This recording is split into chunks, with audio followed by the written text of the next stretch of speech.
Hedy Lamarr, A Comprehensive Biography. Hedy Lamarr, born Hedwig Eva Maria Kiesler on November 9, 1914, in Vienna, Austria, was one of the most enigmatic and multifaceted figures of the 20th century. She was an actress whose beauty captivated Hollywood during its golden age, a socialite who navigated the complexities of European aristocracy, and an inventor whose groundbreaking contributions to technology influenced modern communications systems. Her life story is a tapestry woven from glamour, tragedy, intellect, and resilience, spanning continents, wars, and cultural shifts. This biography delves deeply into her personal life, her professional achievements in film and invention, and the broader context of her era, providing a precise and in-depth exploration of the woman behind the legend. Early life and family background. Hedwig Kiesler was born into a comfortable middle-class Jewish family in Vienna, a city pulsating with artistic and intellectual energy in the years leading up to World War I. Her father, Emil Kiesler, was a prominent banker and the director of the Kreditanstalt Bank, one of the largest financial institutions in the Austro-Hungarian Empire. Emil was a cultured man, deeply interested in technology and the arts. He often took young Hedwig on walks through Vienna's parks and museums, explaining the workings of streetcars, engines, and other mechanical devices.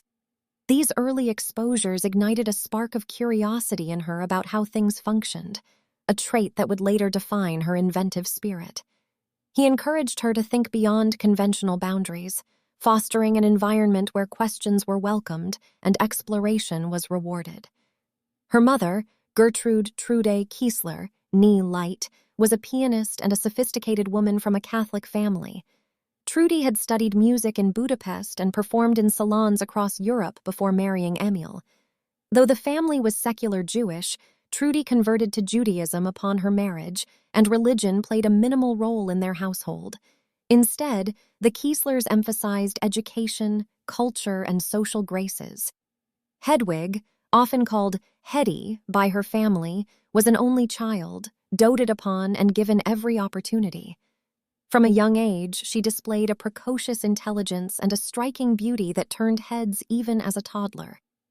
Vienna in the 1910s and 1920s was a vibrant hub of modernism, with figures like Sigmund Freud, Gustav Mahler, and Arthur Schnitzler shaping its intellectual landscape. The Kieslers' home was filled with books, music, and lively discussions.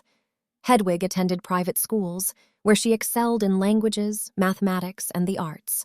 She spoke fluent German, French, and later English, and her mathematical aptitude was evident early on. However, her education was not solely academic. Her mother enrolled her in ballet and piano lessons, recognizing the importance of poise and artistic expression in Viennese society. By her teenage years, Hedwig's beauty had blossomed into something extraordinary. At 16, she began modeling for Viennese fashion houses, her photographs appearing in magazines and advertisements. This early foray into the public eye was innocent enough, but it marked the beginning of her transformation from a private girl to a public figure. Yet, beneath the surface glamour, her childhood was not without shadows.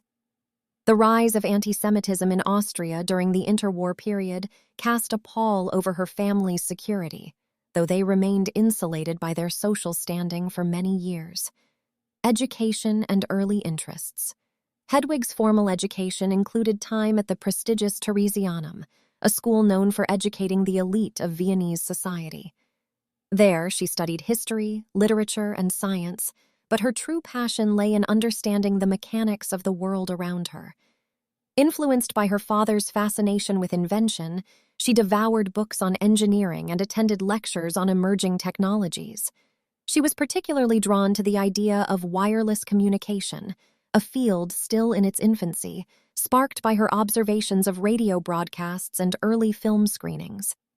At home, Hedwig experimented with small gadgets, disassembling clocks and radios to see how they worked. Her mother, while supportive of her artistic pursuits, worried that such interests were unladylike. Nevertheless, Hedwig persisted, sketching ideas for devices that could improve everyday life. These early tinkering sessions were solitary affairs, as she kept her inventive side hidden from most, fearing it might clash with the feminine ideal expected of her. Her artistic education was equally rigorous. She trained under Max Reinhardt, the renowned theater director, at his Viennese seminar. Reinhardt saw potential in her not just for her looks, but for her expressive abilities. She appeared in small stage roles, honing her craft and learning the nuances of performance. These experiences blended her intellectual and creative worlds, preparing her for the dual paths she would later pursue in Hollywood. Entry into film and early career. At the age of 17, in 1931, Hedwig made her screen debut in the German film Geld auf der Straße, a minor role that showcased her photogenic presence. But it was her performance in the Czech film Ecstasy, in 1933 that catapulted her to international notoriety. Directed by Gustav Machati, the film featured a then-scandalous nude scene and a depiction of a woman's sexual ecstasy, themes rarely explored in cinema at the time. Hedwig, playing a young bride named Eva, portrayed a character driven by desire and liberation, running through fields and swimming in a lake without clothes. The film was banned in many countries, including Nazi Germany, for its explicitness, and the Catholic Legion of Decency condemned it as immoral. The controversy surrounding Ecstasy made Hedwig an overnight sensation in Europe. Critics praised her natural acting ability, but much of the attention focused on her body, reducing her to a sex symbol before she had fully developed her talent. Personally, the experience was bittersweet. She later recalled in interviews that she was not fully aware of the film's provocative nature during filming, having been assured it was artistic. However, the backlash affected her deeply as she navigated the line between artistic expression and public scandal. Following Ecstasy, Hedwig starred in several German and Czech films, including Die Frau von Lindenau and Algiers. Her roles often emphasized her beauty over substance, but she sought parts that allowed for emotional depth. In 1933, at the height of her European fame, she met Friedrich Mandl, a wealthy Austrian arms dealer and munitions magnate. Mandl was 32, charismatic, and one of the richest men in Austria, with close ties to fascist leaders, including Mussolini and Hitler. He was smitten by Hedwig's allure and proposed marriage after a whirlwind courtship. Personal life. First marriage to Friedrich Mandl. Hedwig's marriage to Mandl on August 10, 1933, was a pivotal chapter in her personal life, one marked by opulence, control, and eventual escape. The wedding was a grand affair, attended by Europe's elite, including political figures from the fascist-leaning circles Mandl frequented. At 18, Hedwig entered a world of extreme wealth. Mandl owned castles, yachts, and a vast collection of art and jewels. Their life together was a whirlwind of high society events, dinners with dignitaries, and travels across Europe. Hedwig, now known as Hedy, adapted to her role as the perfect hostess, charming guests with her wit and elegance. However, the marriage quickly revealed its darker side. Mandl was possessive and jealous, confining Hedy to their homes and monitoring her every move. He disapproved of her acting career, fearing it would expose her to other men, and effectively ended it by buying up Prince of Ecstasy to suppress her image. Hedy later described him as a controlling figure who treated her like a prized possession. Their relationship was strained by his business dealings. Mandl supplied arms to fascist regimes, hosting lavish parties where Hedy was paraded as arm candy for Nazis and their allies. She attended these gatherings reluctantly, listening to conversations about military technology and cryptography that piqued her interest. Intellectually, the marriage stifled her.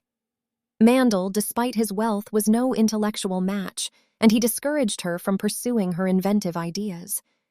Yet in isolation, Hedy found ways to engage her mind. She studied blueprints of his factories, learning about aircraft engines, munitions, and radio systems. These stolen moments of learning would prove invaluable later. The marriage also exposed her to the rising tide of anti-Semitism and fascism in Austria.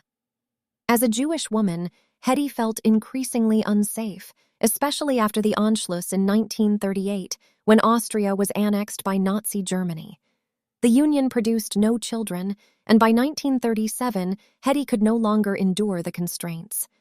She began plotting her escape, a daring endeavor that showcased her resourcefulness.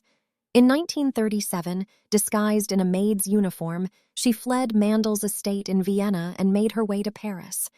From there, she secured a divorce and emigrated to London, leaving behind her jewels, her status, and a fortune.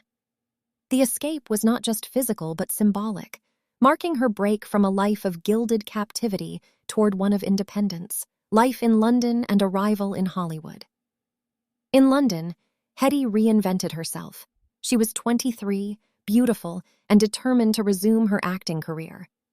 Through connections, she met Louis B. Mayer, the powerful head of Metro-Goldwyn-Mayer, MGM, who was scouting European talent. Mayer was impressed by her poise and signed her to a long-term contract for $125 a week, a modest sum for a star of her potential. In 1937, she boarded a ship to New York, then traveled cross-country to Hollywood, arriving in a city that would both elevate and challenge her. Hollywood in the late 1930s was a dream factory, but for Hedy, it was a new battlefield. Renamed Hedy Lamarr by Mayer, who thought Hedwig sounded too ethnic, she was marketed as the most beautiful woman in the world.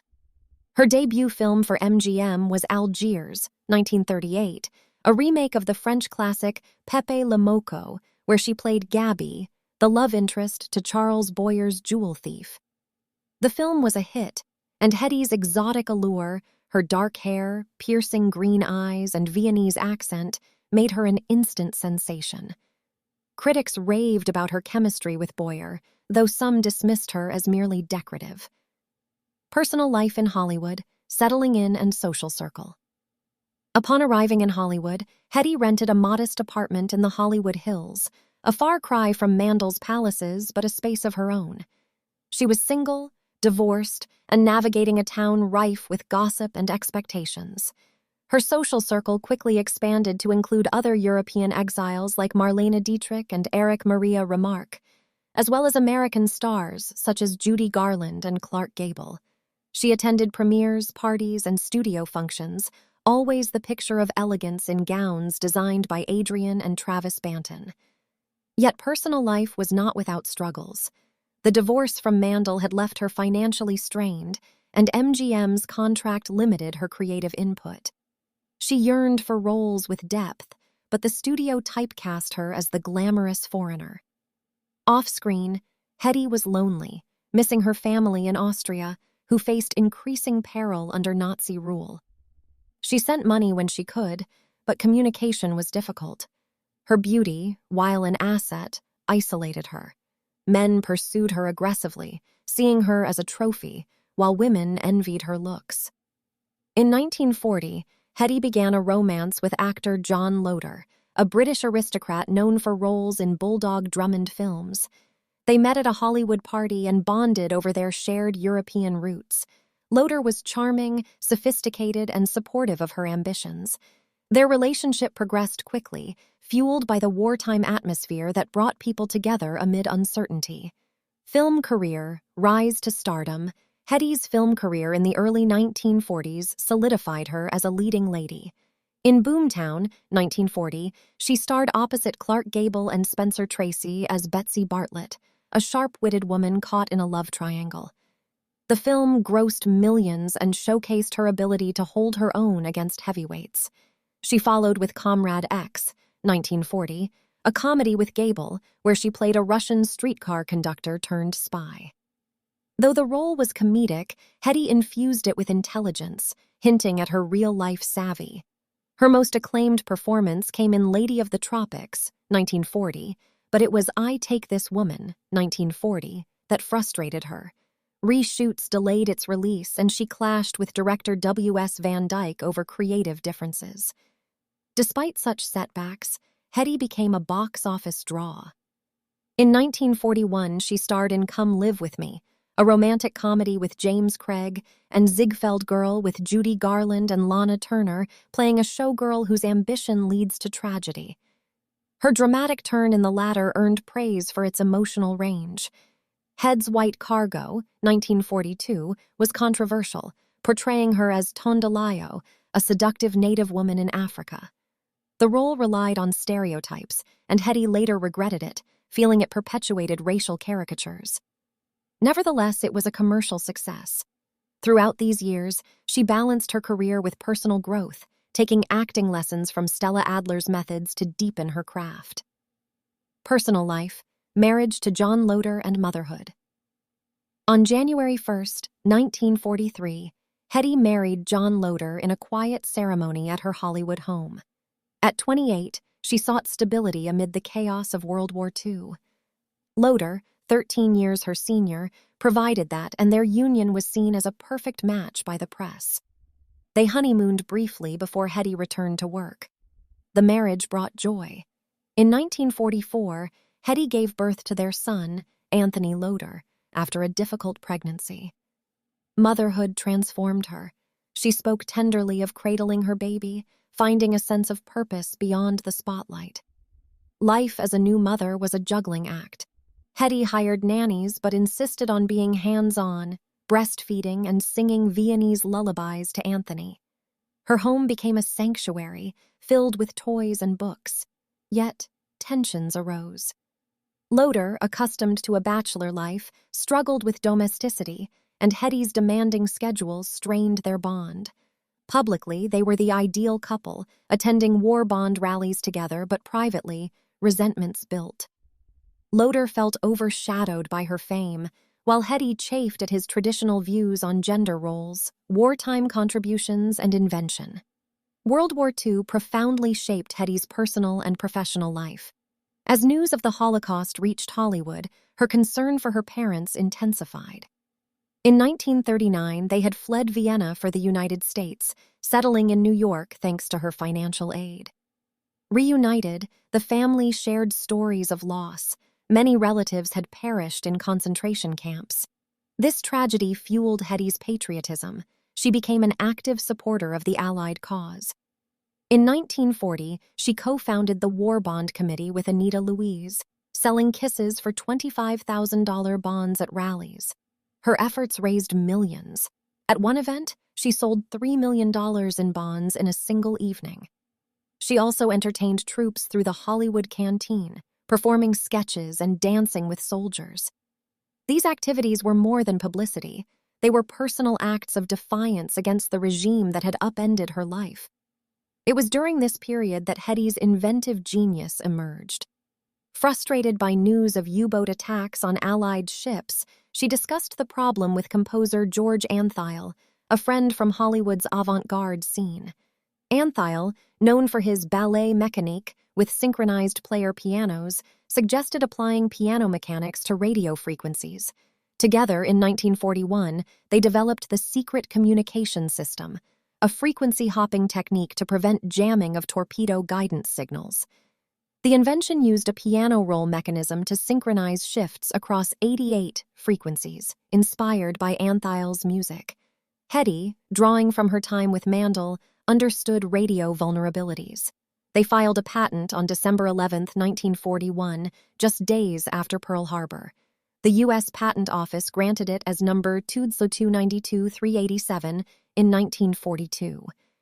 Hedy funded the patent herself, listing Antheil as co-inventor. She approached the National Inventors Council, but officials dismissed her, saying, "Leave that to the men." Undeterred, she donated the patent to the U.S. Navy, which shelved it during the war, classifying it as secret. The personal toll of invention was significant. Hedy balanced motherhood, filming, and late-night brainstorming sessions. Anthony's cries often interrupted her sketches, but she persisted, seeing the work as a way to honor her heritage and protect her son's future. The invention's rejection stung, reinforcing her outsider status in male-dominated fields. Film career during the war years. Hedy's wartime films reflected the era's propaganda needs. In Crossroads, 1942, she played a scientist uncovering a Nazi plot, a role that mirrored her real interests.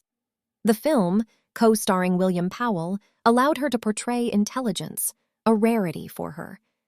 In 1943, she starred in The Heavenly Body with William Powell again, a light comedy that provided escapism. Her performance as an astronomer distracted by romance showed her comedic timing. White Cargo's success led to more exotic roles, but Hedy pushed for variety. In The Conspirators, 1944, she was a resistance fighter in Lisbon, alongside Paul Henreid and Sidney Greenstreet. The film drew from Casablanca's formula, and Hedy's portrayal of a Dutch spy added intrigue.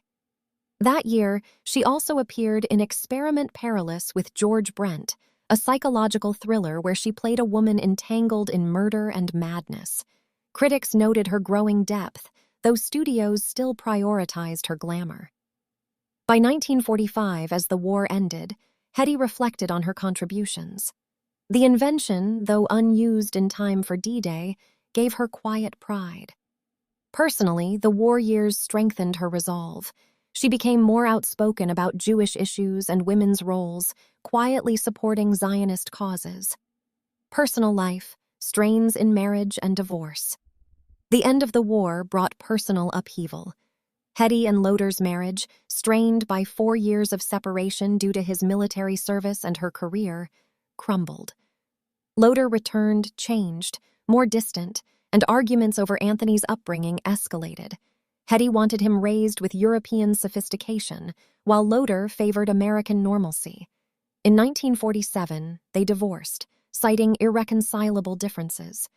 The split was amicable publicly, but Hedy was devastated, feeling she had failed at family life. As a single mother, Hedy faced custody battles. She won primary custody of Anthony, who was 3, and moved to a larger home in Beverly Hills. Motherhood remained central.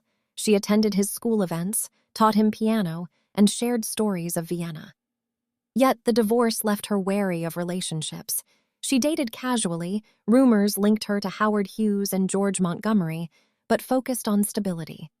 Later marriages and relationships, Hedy's personal life in the late 1940s was a search for partnership. In 1949, she met Ernest Ted Stauffer, a bandleader and nightclub owner, during a vacation in Acapulco. Their romance was passionate. Stauffer was fun-loving and shared her love of adventure. They married in 1951, but the union lasted only months. Stauffer's jealousy and Hedy's career commitments led to a quick divorce. She later called it a vacation romance gone awry, a brief escape from Hollywood pressures. In 1953, Hedy married W. Howard Lee, a Texas oilman and rancher, in a lavish Houston ceremony. At 38, she sought security with the 43-year-old Lee, who was wealthy, kind, and uninterested in show business.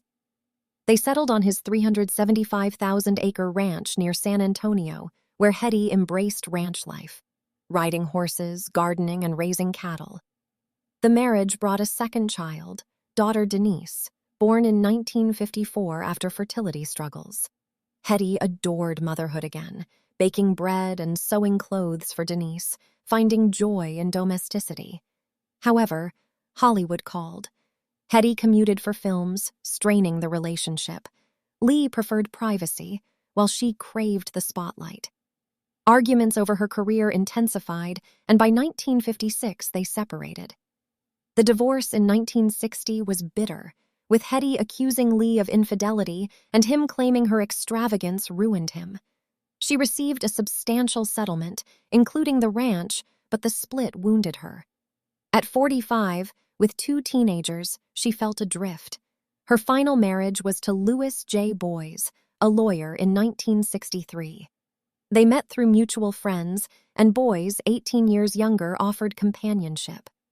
The marriage lasted until 1965, ending in another divorce amid rumors of his controlling nature. Hedy swore off marriage thereafter, stating in her 1966 autobiography, Ecstasy and Me, that men saw her as a beautiful doll rather than an equal. The book, ghostwritten and candid, revealed intimate details, including affairs and her bisexuality, scandalizing readers but providing insight into her vulnerabilities. Motherhood and family dynamics. Throughout her life, Hedy was a devoted mother, though her career often pulled her away.